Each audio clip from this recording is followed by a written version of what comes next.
그저께가 10번째 절기인 하지였습니다. 하지는 1년 중 낮이 가장 길다는 날이지요. 하지가 되면 묵정밭과 산야 온 천지에 흰 개망초 꽃으로 뒤덮입니다. 개망초라고 하는 이름이 어떻게 지어졌냐면 망할로무 풀이라고 해서 개망초라고 지어졌습니다. 그런데 그 개망초의 꽃말은 화해입니다. 오늘은 6.25 민족 화해주일입니다. 개망초 꽃말과 같이 화해의 꽃이 온 땅에 번졌으면 좋겠습니다. 우리 교회는 권 집사님이 없죠. 노매교회 이야기인가 봅니다.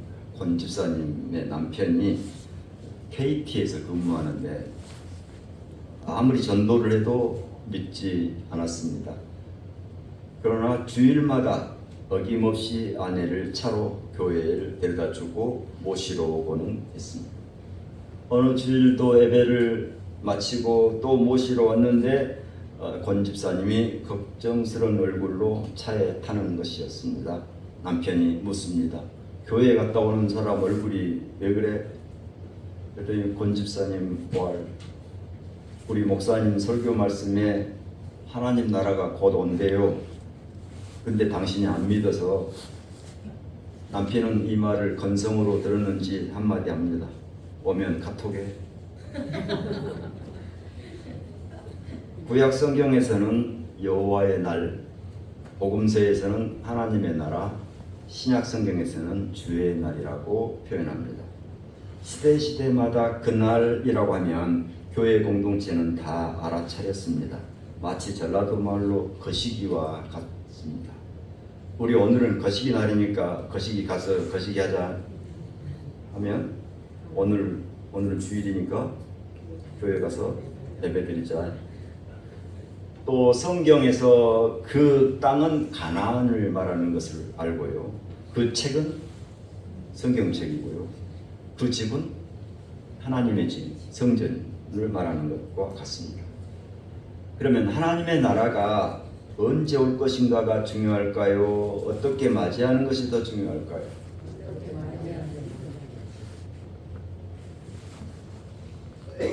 하나님의 나라가 언제 올 것인가가 중요했다고 하면 성경에 분명히 몇 년, 몇 월, 며칠이라고 어디로 올 것인가를 기록했겠죠. 그날 하나님의 나라, 주의 날을 오리라고 한 목적이 있습니다. 그 말씀의 목적은 그 날을 살라고 우리에게 주신 것입니다.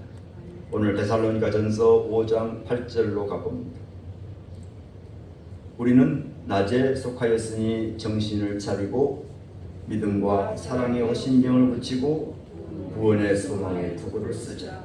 우리 다시 한번 읽어볼까요? 데살로니가전서 5장 8절 말씀.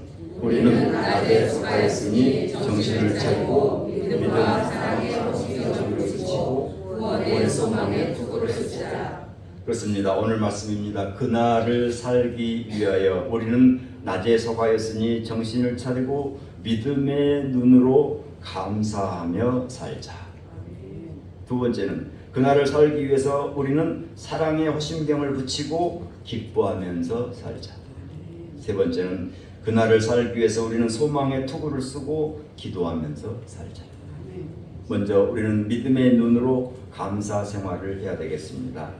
데살로니가전서 5장 18절 말씀이죠. 범사에 감사하라. 이것이 그리스도 예수 안에서 너희를 향하신 하나님의 뜻이니라. 믿음의 눈으로 보지 않으면 감사할 수 없습니다. 감사하지 않고 믿음의 눈으로 볼 수 없습니다. 디모데전서 4장 4절에 하나님께서 지으신 모든 것이 선함에 감사함으로 받으면 걸릴 것이 없나니 있습니다. 송경민 목사님은 믿음의 눈으로 감사를 보았습니다. 오늘 숨을 쉬는 것 감사, 나를 구원하신 것 감사, 내 뜻대로 안 돼도 주가 인도하신 것 모든 것 감사. 구약 성경의 욥도 고난 중에도 믿음의 눈으로 감사를 보았습니다. 욥기서에 보면 그런데 내가 앞으로 가도 그가 아니 계시고 뒤로 가도 보이지 않냐며 그가 왼쪽에서 일하시나 내가 만날 수 없고 그가 오른쪽으로 돌이키시나 배울 수 없구나. 그러나 내가 가는 길을 그가 아시나니 그가 나를 단련하신 후에는 내가 순금같이 되어 나오리라.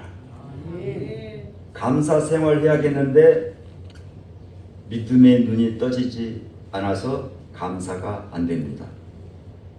오늘 말씀에 범사에 감사하라 해서 문제는 범사가 문제예요. 범사가 뭔 뜻이죠? 뭔 뜻인지 모르니까 문제예요. 범사.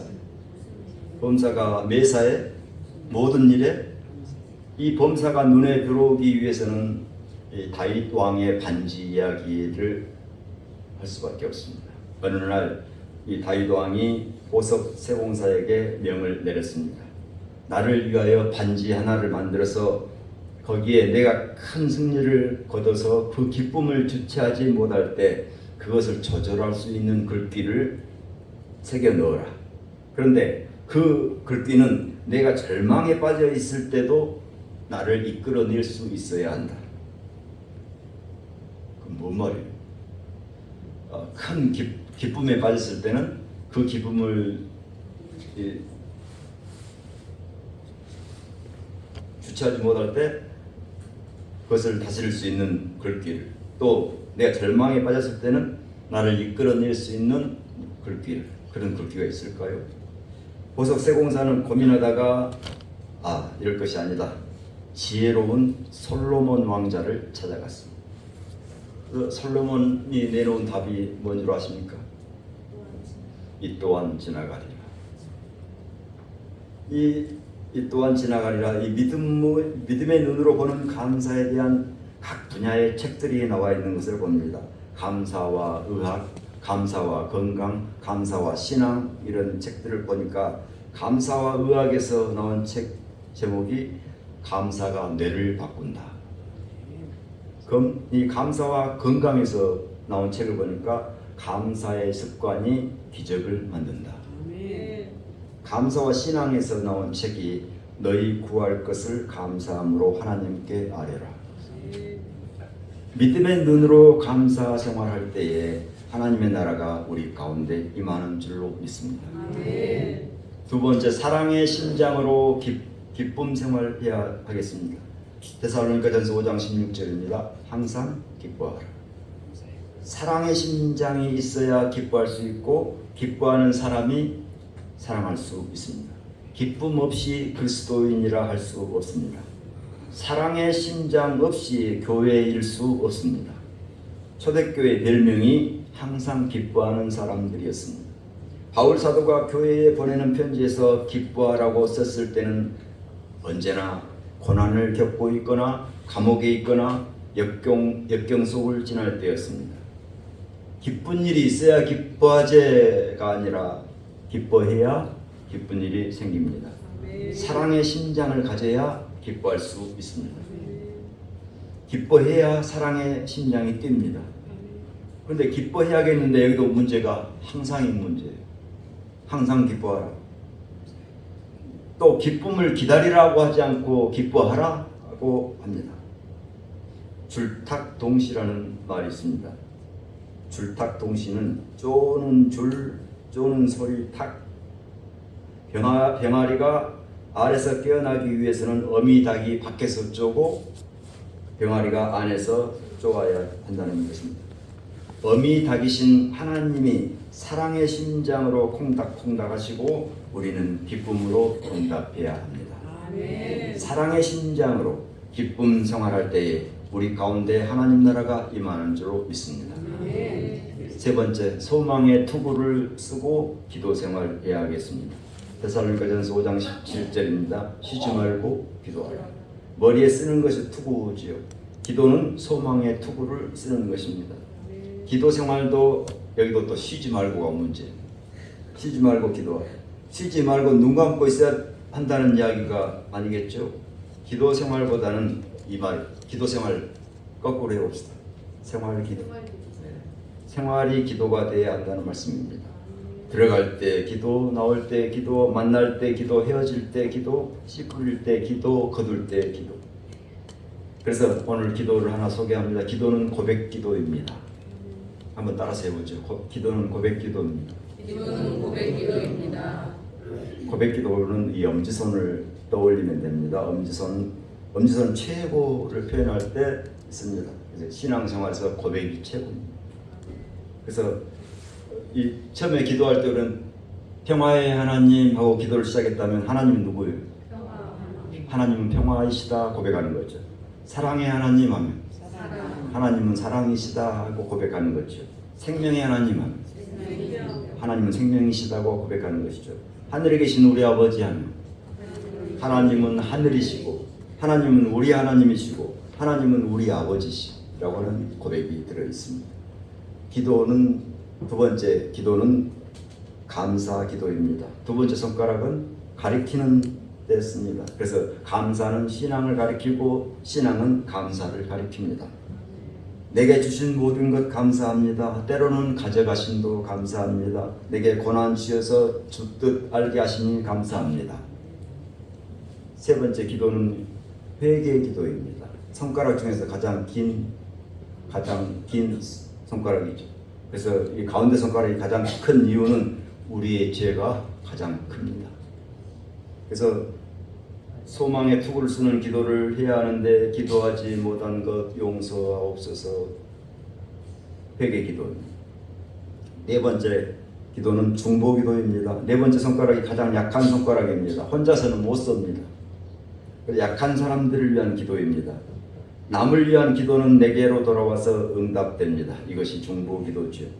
그래서 어떤 처녀가 결혼할 때가 되어서 기도하는데 목사님이 와서 충고를 합니다. 기도는 자매님, 기도는 중보 기도입니다 하길래 이 처녀가 기도를 바꿨습니다. 주님, 제가 결혼할 때가 됐습니다. 그렇게 기도하지 않고 주님, 저희 어머니에게 사위가 필요합니다.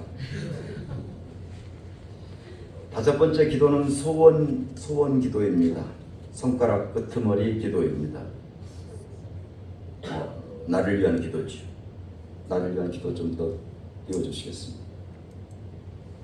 함께 하겠습니다. 주여, 저에게 불안과 염려가 수시로 엄습합니다. 주여, 제가 바꿀 수 있는 것을 바꿀 수 있는 용기와 바꿀 수 없는 것을 평온하게 받아들이는 은혜와 이 둘을 분별하는 지혜와 믿음을 허락하옵소서.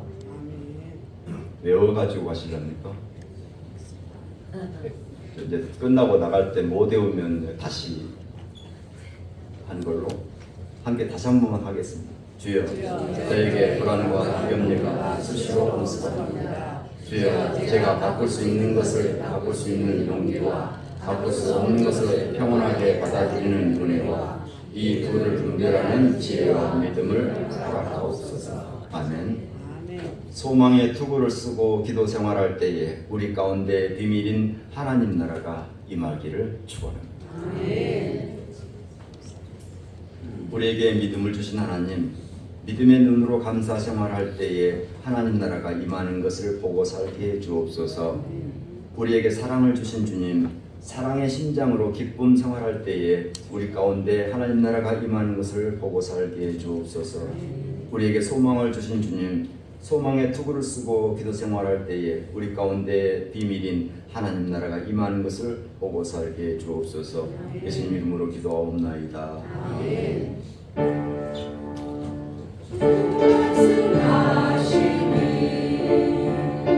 오늘 기뻐 맞아서